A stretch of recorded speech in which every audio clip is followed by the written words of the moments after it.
What's going on? What's going on? Brutus here, bringing you another Team WBT War Recap video. Let's go ahead and get the elephant out of the room. Don't adjust your audio. I do sound like crap. It's just, this is where I'm at now in the life cycle of this stupid illness that I'm fighting off. I don't know. It is what it is. So forgive me, but I won't talk as much. So you guys can rejoice a little bit. But I could not sleep on showing 5 replays from this last war that was a random spin. Hybrid top. Let's get out of here and just, I'm not even going to show you the breakdowns because it's not an arranged war, MLCW. I really just want to focus on the attacks. So let's go over here. And we have Harry doing a double six-pack, doing a six-pack. 11v11. Was this the war? I know I doubled this base. I don't know if I put this in a cleanup video or not, though. Whatever. This base was already doubled.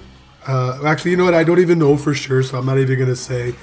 So, without looking at the stats, but I could have sworn that was the case. Anyway, it's doing 11 on 11 triple, which is really nice. And Harry, not to be confused with Mr. Potter, he is not a wizard, but he attacks much like with the magical finesse that you would expect from the Rawling books. Ba-dum-bums.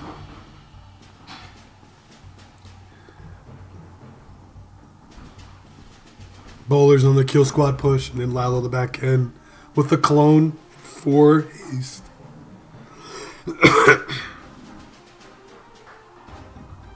Something pretty, man.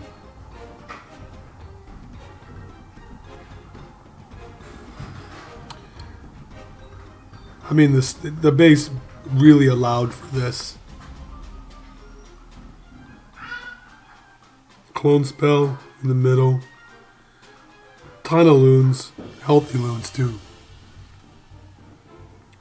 And 7 minions for the back end cleanup. And of course, the ever overpower cleanup wall breaker. GG, man, that was nice. Probably not the hardest pace in the world, but 11 on 11, man. They're not always automatic. They're just not that common. They're just not that common. Here is Harry again for his second of the 6-pack he got.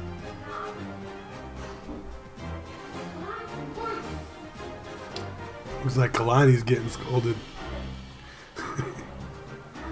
Listen to your mother. Shh, great, here she comes. Shh, quiet. Hey. Shh. Hey.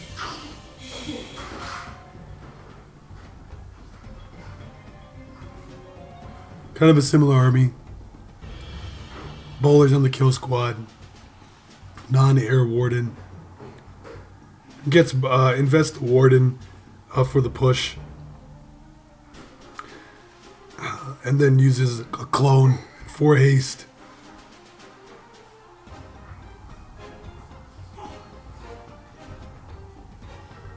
I really like the use of this haste clone spell. Basically, you drop it right at when there's like 1 or 2 loons of the initial start, like the initial push of the loon starting, and then you basically almost like reinforce it by multiplying it with the clone spell with healthier loons, and it really just complements the army on the right kind of base. This is just really nice. 11 on 11 triples. You guys can see why, you know, you just gotta put them up. Regardless if you sound like Kermit the Frog. Nice job, Harry. You're not a wizard, Harry. Alright, let's finish this off with 2 10v10s. We'll go down some. And the why I wanted to show these. Let's take a look at the army composition. Excuse me. In both of the 10 on 10 threes that we're looking at. It's not quite tier, I think this is tier 5 because of the Infernal Towers. Maybe it's tier 4. I don't really know. I just know that it's you know, it's a decent defensive base, except the layout probably isn't the best. Maybe old meta. However, for me, what I wanted to showcase with this was the queen walk portion of it.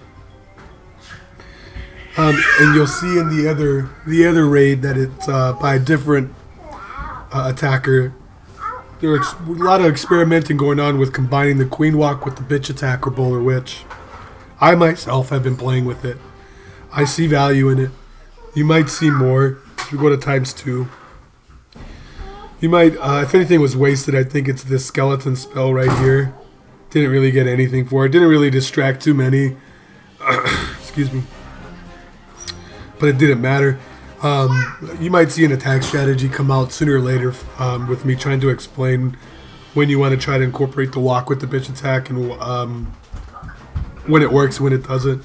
Because there's just like with any strategy, you know, healers on your bowlers, shattered with golems.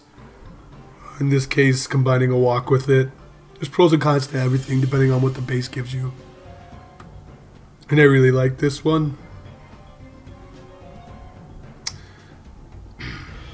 Bounce out of here, look at one more. It's Conti balls. Again, queen walk, but this one with the shattered bitch.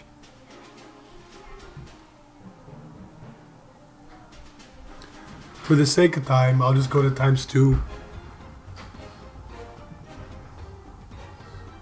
I'm sorry, it's not even a queen walk.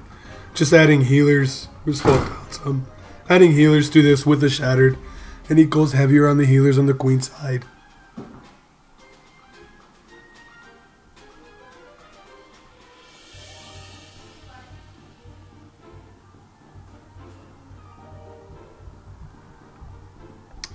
What's nice is that it helps sustain a side of the funnel of the base that you want. That's what I like about it.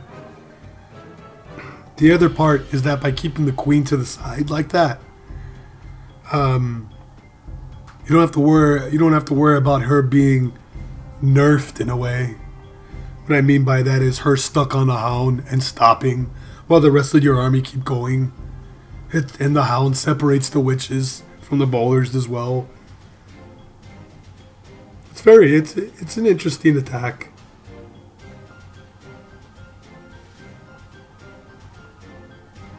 I know at WBT they're advocates about whenever possible on a bitch attack trying to separate the queen from the hound in the CC, which is hard to do because usually you put the queen in the middle for that attack. So I thought they were very interesting. And then to end this out, wow, 9v10. Level 1 Infernos, but I don't care. Not even the hardest base. Again, probably, I don't know if you would call this old meta. I think you would call this a Town Hall 9 mentality type of base. But at the end of the day, it is still a Town Hall 9 hitting a Town Hall 10. And so it's impressive from my perspective.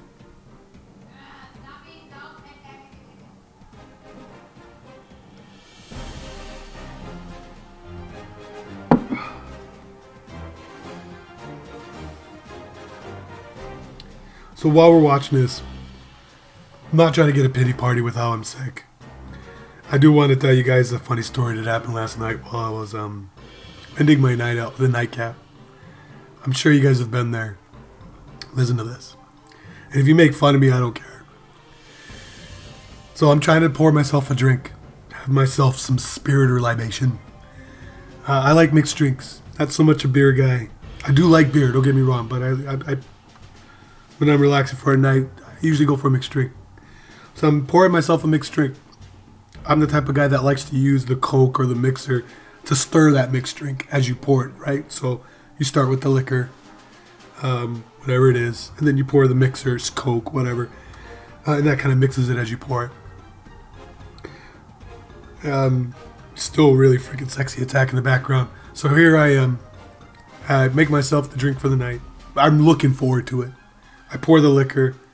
My lips are wet. I'm like, yeah, that's going to taste good going down.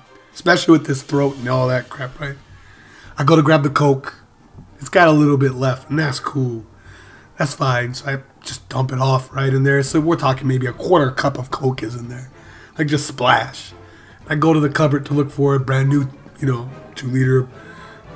Liter is French for give me some goddamn cola. But I go in the cupboard for look through a 2 liter of Coke, and there isn't any. There is no Coke in the house.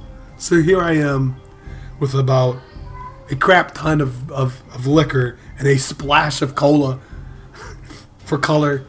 What do? Well, if you're me and you got kids, you sure as shit got some apple juice in the house. So I finished that thing off with apple juice, liquor, splash of cola for color, and apple juice because I can't waste liquor like that. Hopefully you guys enjoyed the raids. Maybe that's why my throat is like this. You should have combined cola with apple juice. Once again, it's Brutus reminding you, you got to be better than a double, and I will check you guys next time.